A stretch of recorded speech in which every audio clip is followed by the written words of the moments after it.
Langkah pertama untuk melakukan uji normalitas data adalah buka data terlebih dahulu. Kemudian pilih Analyze, Descriptive Statistic, dan Explore. Kemudian letakkan variabel umur pada dependent list. Kemudian sesuaikan menu plot seperti yang ada di video. Setelah itu pilih Continue, OK, dan hasil sudah keluar. Kemudian untuk memperoleh hasil tes tidak berpasangan, yang pertama uji normalitas data terlebih dahulu. Kemudian pada menu Analyze, klik Compare Means dan Dependency Test. Kemudian masukkan variabel score ke test variabel dan variabel suami di grouping variabel. Kemudian masukkan define group yang sesuai seperti yang ada pada video. Kemudian klik Continue, OK, dan tunggu hasilnya keluar. Latihan 5. Uji Paired t-test berpasangan. Ini digunakan untuk mengetahui apa terdapat perbedaan rata-rata dua sampel yang berpasangan. Dua sampel yang dimaksud adalah sampel yang sama namun mempunyai dua data. Uji Paired Sample t-test merupakan bagian dari statistik parametrik. Data penelitian harus berdistribusi normal. Di sini sudah ada soal kasus, yaitu misalnya akan dilakukan penelitian untuk mengetahui pengaruh terapi sulih testosteron terhadap perubahan body mass index (BMI) dan rumusan masalah penelitian apakah terdapat perbedaan rata BMI antara sebelum dan sesudah pemberian testosteron. Maka untuk menguji hipotesis pada penelitian tersebut dengan SPSS adalah dengan langkah-langkah sebagai berikut. Langkah-langkahnya yaitu yang pertama kita membuka file data paired t-test. Di sini sudah ada data hasil terapi testosteron dan di sini sudah terdapat BMI pre-test dan BMI post-test. Data tersebut sudah dilakukan uji normalitas data terlebih dahulu dan terbukti bahwa data berdistribusi normal. Langkah selanjutnya kita buka SPSS lalu variabel view. Pada nama kita ketik pre lalu enter. Dan pada kotak di bawahnya kita isi post, enter. Pada label kita beri nama BMI pre-test dan di bawahnya kita beri nama BMI post-test.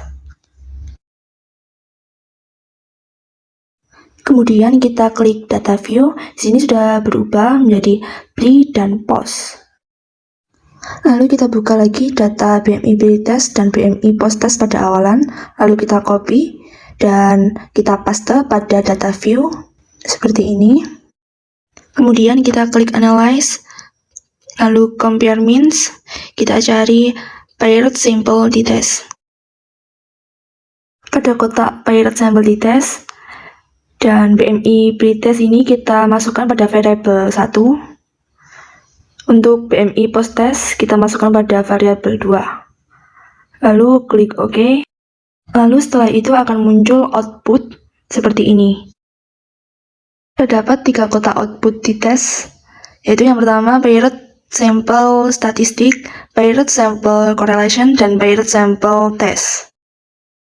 Hal ini dapat disimpulkan bahwa terdapat perbedaan rata BMI secara bermakna antara sebelum dan sesudah pemberian terapi sulih testosteron. Latihan 6. Uji Chi-square. Ini digunakan untuk mengetahui hubungan antara variabel yang terdapat pada baris dengan kolom. Jenis data yang digunakan berbentuk data kategori atau data frekuensi. Di sini sudah ada contoh kasus, misalnya suatu penelitian dilakukan untuk mengetahui pengaruh faktor genetik, positif dan negatif, terhadap status obesitas yang dibedakan atas obesitas dan tidak obesitas. Rumusan masalah penelitiannya adalah apakah ada pengaruh genetik terhadap terjadinya obesitas. Maka untuk menguji hipotesis yang disusun dalam penelitian tersebut, dalam menggunakan uji Chi-square adalah dengan langkah-langkah berikut. Langkah-langkahnya yaitu yang pertama, kita buka file data Chi-square terlebih dahulu. Di sini sudah ada data obesitas dan data genetik. Langkah selanjutnya, buka SPSS, lalu klik variabel view. Pada nama, beri nama obesitas, lalu enter. Yang kedua, beri nama genetik.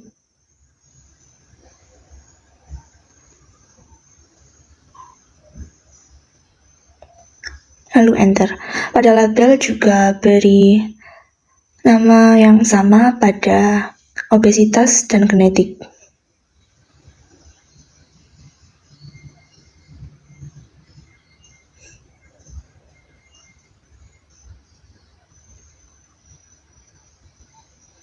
Pada type, dari numerik kita ganti menjadi string, lalu dengan karakter sekitar mungkin 20. Lalu yang genetik juga kita ganti menjadi string dan karakter 20 juga. Selanjutnya, klik data view. Di sini sudah berubah menjadi obesitas dan genetik. Lalu kita kembali pada data yang di awal, kita copy, lalu paste pada data view tersebut. Seperti ini.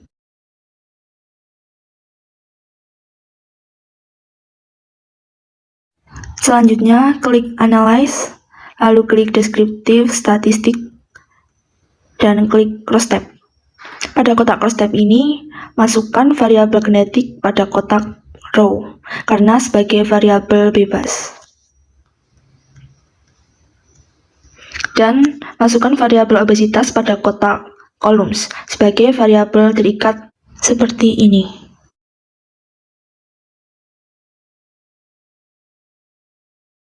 Klik kotak statistik dan pilih centang chi-square, lalu klik Continue. Kemudian klik kotak cell, lalu pilih centang pada observed dan expected. Seperti ini, yang ada pada kotak counts. Lalu lanjutkan dengan klik Continue. Klik OK, dan akan muncul hasil output dari cross tab.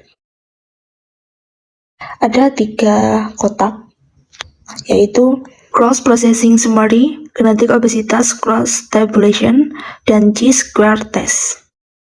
Berdasarkan hasil tersebut, dapat disimpulkan bahwa tidak ada pengaruh antara faktor genetik dengan obesitas. Latihan 7. Uji Person Product Moment.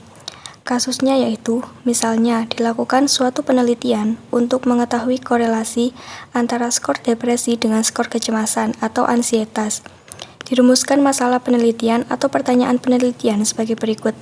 Adakah korelasi antara skor depresi dengan skor kecemasan? Maka, langkah-langkah yang harus dilakukan untuk membuktikan atau menguji hipotesa berikut yaitu: pertama-tama, buka data person. Kemudian, kita klik Analyze, Correlate, kemudian Bivariate. Untuk skor depresi dan skor ansietas kita masukkan ke variabel. Kemudian klik Person, To Violet, dan Flag Signature Correlation. Kita OK. Dan hasil korelasinya seperti ini. Dari hasil tersebut didapatkan nilai kekuatan korelasi yaitu 0,572 dan signifikansi 0,033. Artinya, nilai signifikansi kurang dari 0,05 sehingga HO ditolak, yang berarti ada korelasi atau hubungan yang bermakna antara skor depresi dengan skor ansietas. Besarnya korelasi ditunjukkan dengan nilai-nilai koefisien korelasi yaitu 0,572 yang berarti mempunyai korelasi positif yang sangat kuat. Kemudian ada latihan 8 yaitu uji korelasi kendal tau. Kasusnya yaitu, misalnya akan dilakukan penelitian untuk mengetahui korelasi antara gangguan somatik atau ringan, sedang, dan berat dengan gangguan sosial. Dengan rumusan masalah penelitian, apakah terdapat korelasi antara gangguan somatik dengan gangguan sosial?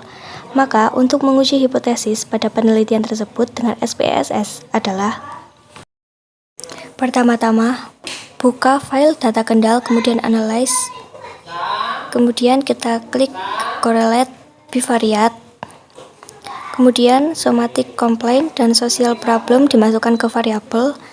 Kita ganti centangnya menjadi kendal, tau, kemudian To Violet, kemudian Flag Significant Correlation. Klik OK, kemudian hasilnya akan seperti ini. Dari hasil tersebut didapatkan nilai kekuatan korelasi yaitu 0,384 dan signifikansi yaitu 0,169. Artinya, nilai signifikansi kurang dari 0,05, sehingga HO ditolak yang berarti ada korelasi atau hubungan yang bermakna antara gangguan somatik dengan gangguan sosial. Besarnya korelasi ditunjukkan dengan nilai koefisien korelasi, yaitu 0,384, yang berarti mempunyai korelasi positif yang sangat lemah.